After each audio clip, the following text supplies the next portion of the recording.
CPS లో ఉన్నవారిని OPS లోకి మారేలా ఏపీ ప్రభుత్వం జీవో విడుదల చేయడంతో ఉద్యోగులు ఆనందం వ్యక్తం చేస్తున్నారు. నెల్లూరు ఎన్జీఓ హోంలో ప్రభుత్వ ఉద్యోగులు సంబరాలు చేసుకున్నారు. థ్యాంక్ యూ సీఎం చంద్రబాబు అంటూ నినాదాలు చేశారు.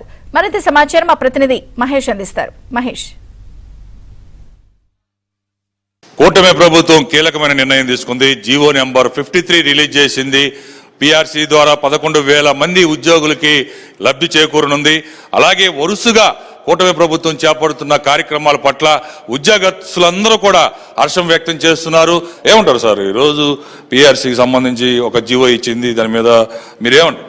సార్, మేము ఏపీఎన్జీఓ అసోసియేషన్ మరియు ఏపీజేఎస్సీ శ్రీ పొట్టి శ్రీరాములు నెల్లూరు జిల్లా తరఫున ఈ ప్రభుత్వానికి మా ఆనందాన్ని, మా హర్షాన్ని వ్యక్తం చేస్తున్నాం. సార్, ప్రభుత్వం చాలా మంచి పని చేసింది. సుమారు 11,000 మంది కుటుంబాలు ఈ జీవో వల్ల లబ్ధి చేకూరుతున్నాయి. కొత్త పెన్షన్ విధానం నుంచి పాత పెన్షన్ విధానాలకు వాళ్ళు మారారు. వాళ్ళకి ఆర్థికంగా చాలా వెసులుబాటు ఉంటుంది. ప్రభుత్వ ఉద్యోగం అనగానే ఒక భరోసా ఉంటుంది. ఆ భరోసా ఏంటంటే రిటైర్మెంట్ తర్వాత కూడా పెన్షన్ అనేది, ఆ పెన్షన్ని వర్తింపజేస్తూ జీవో నెంబర్ 53 విడుదల చేయడం జరిగింది. ఈ జీవో సారాంశం ఏంటంటే 17/2/2020 కేంద్ర ప్రభుత్వం మెమో నెంబర్ 57 విడుదల చేసింది. అది విడుదల చేసి సుమారు 6 సంవత్సరాల కాలం అయింది. 6 సంవత్సరాల కాలం గత ప్రభుత్వం ఇంత కూడా పని చేయలేదు. ఈ గవర్నమెంట్ వచ్చి 2 సంవత్సరాల కాలంలోనే ఈ ఫైల్ని ముందు పెట్టించి, ఈ పట్టాలు ఎక్కించి ఈ ఫైల్ని జీవో నెంబర్ 53 విడుదల చేయడానికి చాలా కష్టపడ్డారు.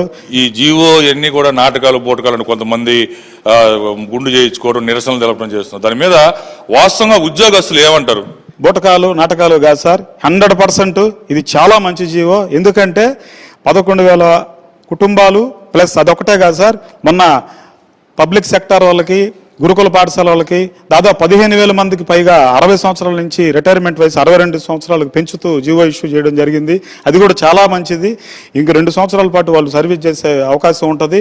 తర్వాత కాంట్రాక్ట్ ఎంప్లాయీస్ని కూడా రెగ్యులేట్ చేయడానికి ప్రభుత్వం నిర్ణయం తీసుకుంది. సుమారు 8,500 పైగా ఉద్యోగస్తులకి. ఇంత మంచి పనులు చేస్తూ ఉంటే, జీవోలు ఇస్తూ ఉంటే, అవి ఇంప్లిమెంట్ చేస్తూ ఉంటే అవి నాటకాలు పోటకాలంటే మనం ఏం అర్థం చేసుకోవాలి?